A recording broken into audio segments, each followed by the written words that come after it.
This is an examination of the hidden human condition. This is the Hidden Killers Podcast. With Tony Brueski. Retired FBI Special Agent Bobby Chacon is with us today. I want to get your take, Bobby, from a former FBI standpoint on the confusing case of Bryan Kohberger. It's been confusing from the very beginning. But another element taking place just the other week, Bryan Kohberger's parents sitting down for an investigative grand jury. Initial reports were that it was connected to a different homicide, but then the police in that jurisdiction releasing a statement saying, we have no evidence to link Kohberger in any way to this other case. Confusing to say the least. Number one, grand juries are completely secret.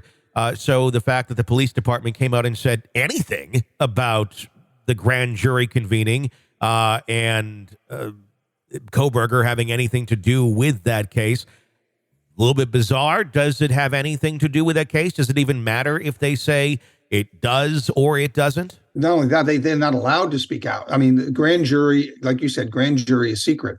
I mean, that's a law. Yeah. On the federal level, we called it 6E, but it's you're not allowed to talk about grand jury proceedings and stuff, and because for very good reasons.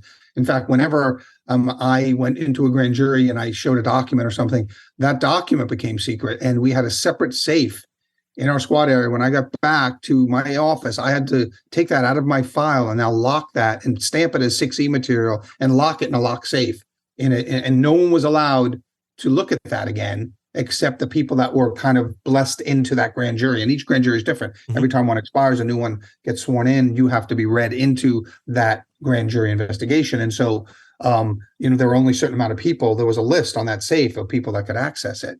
So it's very secret. But in Pennsylvania, we know that Kohberger was arrested in Pennsylvania. We know that he was taking some steps, right? What we call forensic countermeasures, wearing gloves when he put the trash out, putting the trash out in front of his neighbor's house instead of his house, things like that, cleaning his car. If the parents now were involved in any of that activity, that's a crime in the state of Pennsylvania. Mm-hmm. So you could see the fact that if the parents were, or, if they want to charge even Bryan himself for some of that activity in Pennsylvania, or if they think the parents may have been helping him, then you'd have crimes in the state of Pennsylvania, which need to be investigated by a grand jury in Pennsylvania and by investigators in Pennsylvania. And so grand jury investigations are not any different than any other investigation. I mean, you charge somebody with either an information, a complaint, or an indictment. An indictment comes from a grand jury, and information or a complaint can be done just by the investigators. They all carry with them different weights. Grand jury indictments are the heaviest because you've actually presented evidence to a grand jury, which is usually about 23 people, citizens who've now said, yeah, there's enough evidence to think that a trial should go forward.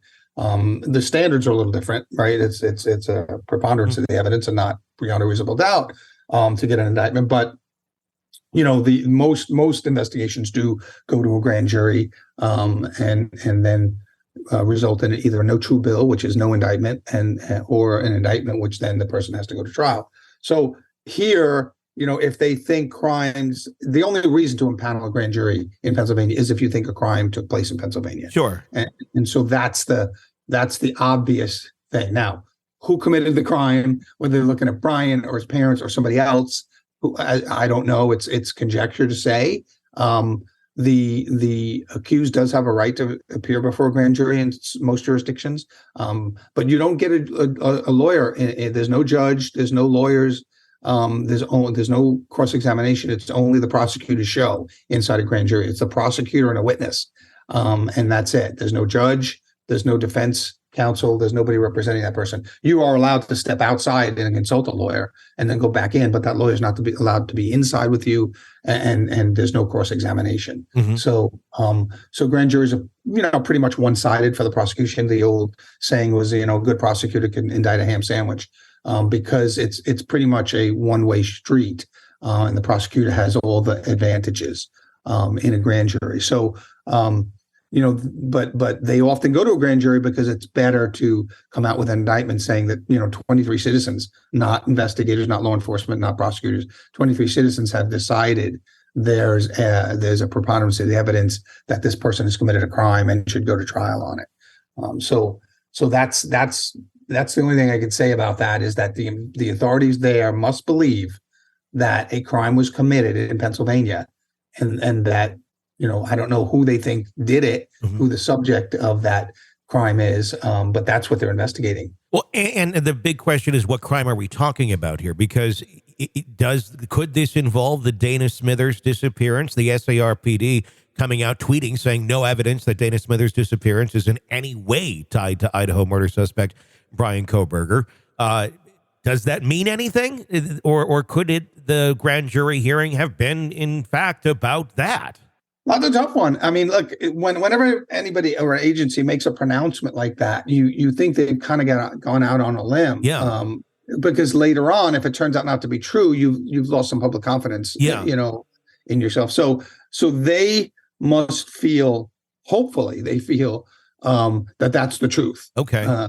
Whether it is or not, I don't know. But hopefully, they will be able to say, even if it's not, if it turns out not to be true, they could say, well, that's what we believed at the time we made that statement. Yeah. Now, why they would make that statement if they're the jurisdiction where the disappearance took place, you would think that they would be the people with the most knowledge of that. And so if there's a grand jury, happening about that, they would know about that. Now, they wouldn't be able to speak out about what's happening in the grand jury. Sure. But you would hope they wouldn't say the opposite of what they know is true publicly. Yeah. At that point, you just keep quiet about it and not make that kind of statement. I mean, we had that at the beginning of the Kohberger case, saying that we have no leads, no evidence, when in fact they had plenty. And I get it. Right. You don't want to disclose that. They were doing their job. They were doing the right thing. But it also shows that they're able to say almost anything they need to the public to keep them in the path that they want while they do their investigation. Totally understandable to most people. But if we're talking about a crime that was committed here, because even before they connected the Dana Smithers disappearance to this, or there was reporting on it being connected to that, the first thing that came to mind of, well, what crime was committed here?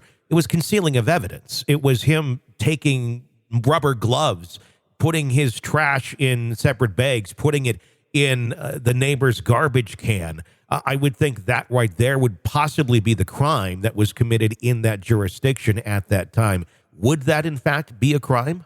Yeah, it would be. I'm not conversant with Pennsylvania law, but I would think that they have crimes that address, activity after the fact, and so destruction of evidence is a crime.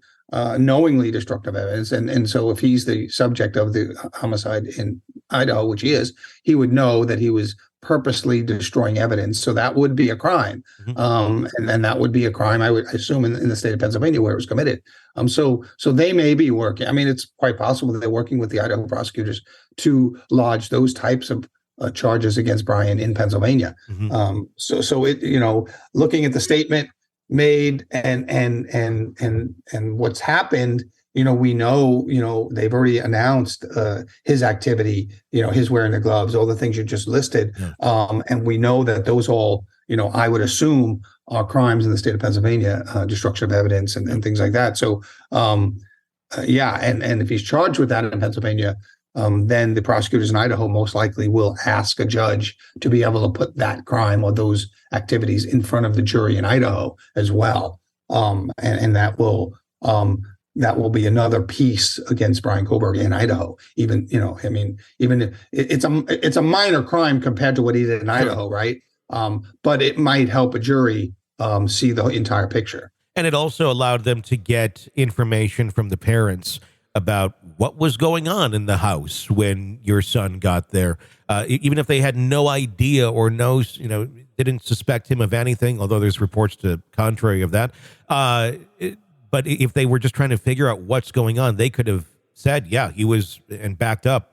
Yeah, he was concealing stuff. He had rubber gloves on, this and that, to hear from that perspective, which now can be used in the prosecution of him in Idaho.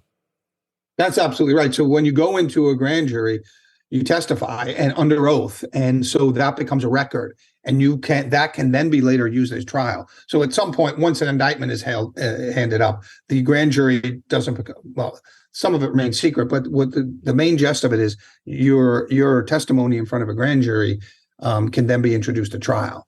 Oftentimes, if you say something different at trial than you said in a grand jury, that becomes a problem for at trial, because your credibility takes a hit. And so I think you're right. I think if they lock the parents in, even if the parents didn't know, some of what they observed, if they didn't know he was the murderer in Idaho, couldn't be relevant, and because it puts it in a different light, right?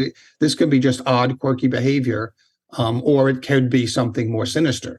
And so if you have more knowledge of other things, then maybe the more sinister side of that activity it becomes apparent.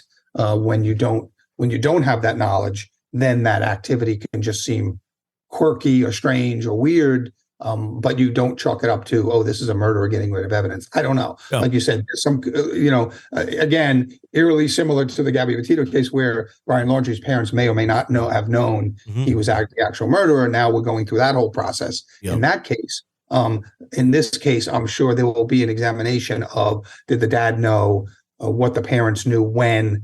Did they observe him doing anything, like destroying evidence, and knowingly, either helped him or condoned it or didn't take any action related to it. So I think that's the same. That's a similar pattern, a similar thought process with Brian Laundrie's parents.